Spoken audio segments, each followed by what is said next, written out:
এখন আমরা আলোচনা করব অর্থনীতি প্রথম পত্রের ৪র্থ অধ্যায়ের পাঠ ৪.১২ অর্থাৎ একচেটিয়া বাজারে ক্ষতি স্বীকার করেও কীভাবে উৎপাদন চালিয়ে যায় সেই বিষয়টা আমরা চিত্রের সাহায্যে ব্যাখ্যা করব গাণিতিক মান ছাড়া।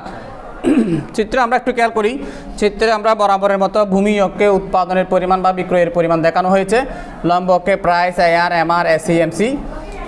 আমরা জানি যে একচেটিয়া বাজারে এআর রেখা বাম দিক থেকে ডান দিকে নিম্নগামী হয়, এআর রেখার নিচে অবস্থান করা হচ্ছে যে কি এমআর রেখা।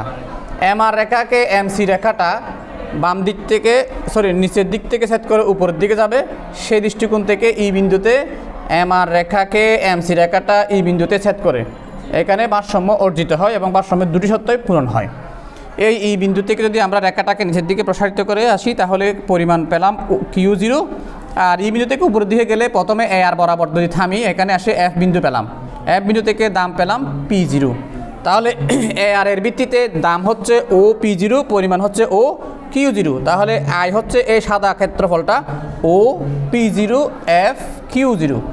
তাহলে আমরা এটা এখানে বসা দিলাম আয়ের ক্ষেত্রে দাম ইন্টু পরিমাণ, দাম ও P0, পরিমাণ ও Q0, ক্ষেত্রফলটার নাম ছিল ও P0 এফ Q0, এটা হলো আই।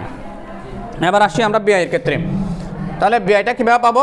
এসি এর ভিত্তিতে। এসিতে দেখতেছি আমরা এসিটা এস বিন্দুতে এসে দাম নির্ধারিত হলো P1 অর্থাৎ ও থেকে P1 আর পরিমাণ হলো ও Q0। তাহলে টোটাল ক্ষেত্রফলটা হবে ও P1 এইচ Q0, এটা হচ্ছে মোট ব্যয়।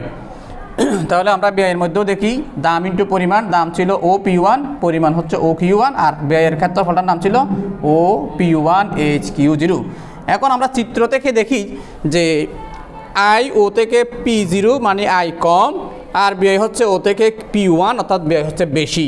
তাহলে ব্যয় বেশি আই কম হলে হবে ক্ষতি। ক্ষতির পরিমাণটা কতটুকু?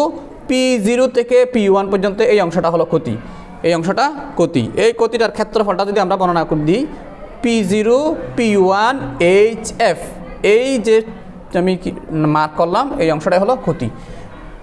তাহলে এখানে ব্যয়ের মান আই, ব্যয়টা বড়, ব্যয়ের মানটা আগে লিখলাম, আইটা ছোট, আইটা পরে লিখলাম। আর আই থেকে ব্যয় বাদ দিয়ে যে ক্ষেত্রফলটা ছোট ক্ষেত্রফল পেলাম সেটার নাম ছিল PO0 P1 HF, এটাই হলো ক্ষতির পরিমাণ। এভাবে একটা একচেটিয়া বাজারে ক্ষতি স্বীকার করে উৎপাদন চালিয়ে যেতে পারে। ওকে, থ্যাংক ইউ।